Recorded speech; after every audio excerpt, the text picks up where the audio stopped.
morning, Palmer Ridge. I'm Mary. And I'm Morgan. Thanks for tuning into Ridgeline. Man, I'm tired. Must be because we lost an hour of sleep this weekend, or you just have a whack sleep schedule. Yes. This week we have a full show for you. Aiden looked into our new campus security, Kyle went up to Capitol Hill, and Garrett tried to figure out why we've been getting so much snow. But first, we have some announcements. If you want to be in student council next year, make sure to get your application to Mrs. Wheeler by next Wednesday, the 18th. Applications can be found on the student council page on the website, or talk to Miss Wheeler if you have any questions. Spring sports are in full gear as baseball is hosting a game with TCA on Thursday and Mesa Ridge on Saturday. There will also be a soccer game at Don Breeze against TCA. Be sure to check out PRHS's website for more information. Now, on to our show. Aiden looked into something we've all been wondering about, the new ID system and its purpose. Our district is always trying to keep students safe, and recently they implemented scanning school IDs when entering and exiting the building. This new system is very beneficial because it helps security understand where all students are. It also helps if there were to ever be an emergency, to help security and staff understand whether or not a student has left the building or is still inside. So scanning will show us at all times where, if you guys are in the building. So if any emergency ever happens, we'll know exactly who's in the building. With this new system, leaving for lunch, you must exit through the auditorium doors. Also, the gym doors can only be used before or after school and are locked throughout the day. And if you were to forget your ID, the system is still the same. Just sign the clipboard. For Ridgeline, this is Aiden Kramer. Thanks, Aiden. Now I know what doors I can't leave from. Next, Kyle attended the Capitol Hill press conference, but found the real news in an anti-vax protest. What's up, Palmer Ridge? I'm here at the Capitol Hill, right here in Denver, Colorado, where we can see all kinds of commerce going on and protests. Let's check it out. Denver is a center of business for the state of Colorado. The capital, especially so, is a center of commerce and politics. People travel from all over the state to have their voices heard by their politicians. And so the citizens are rising up and are saying, you know what, whether you're a Democrat or Republican, the smart thing to do is to step back, understand the facts, and hit reset. Politicians on both sides of the aisle, and in both the House and the Senate, spend their days debating bills and voting on the potential future for the state. Politicians like Senator Paul Undine also take time each day to meet with their constituents. I think that, in fact, $56 million in the paychecks of the best teachers of Colorado is exactly where we should be putting more money.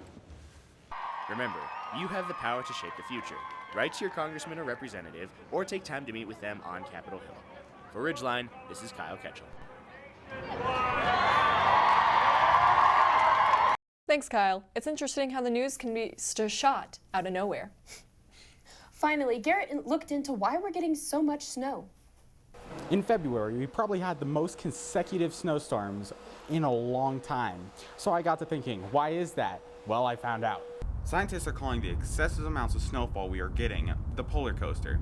This is because of the flexing amounts of snow we've been getting in the past months. When plotted on a graph, it forms a roller coaster-like shape. Their season in Colorado is a couple big snowstorms spread out, but we have been getting slammed with them lately. In math, where it builds on itself, in some ways it's been kind of nice because students have had maybe more time to master one concept as they've been able to work at home on their snow days, which I'm sure they all did. This is because of the jet stream, and it is pulling weather down from the north and anchoring it directly above us. The jet stream is pulling weather, which is called the atmospheric river, and squalls are small waves of snow pushed through with immense wind, causing it to rapidly occur and end. For Ridgeline, this is Garrett Brading. Thanks, Garrett. We've definitely gotten a lot of snow days, but hey, I'm not complaining. Finally, for weather, we're still playing Where's Our Weather Woman? Unfortunately, Jaden seemed to take the game a little too seriously, and this week, she even has us stumped. But if you happen to find her, remember to message us on the Instagram at PRTV Ridgeline.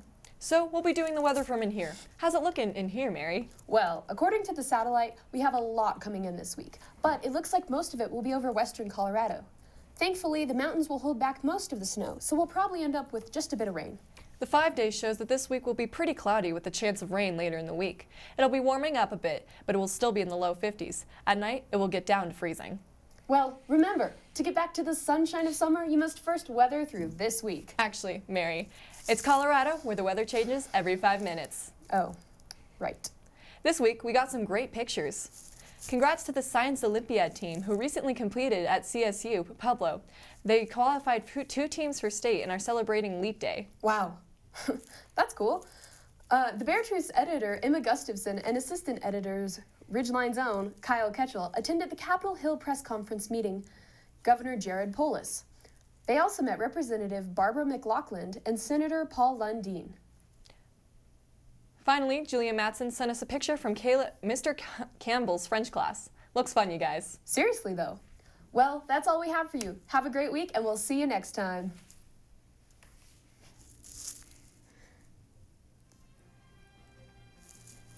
Good job. Yeah.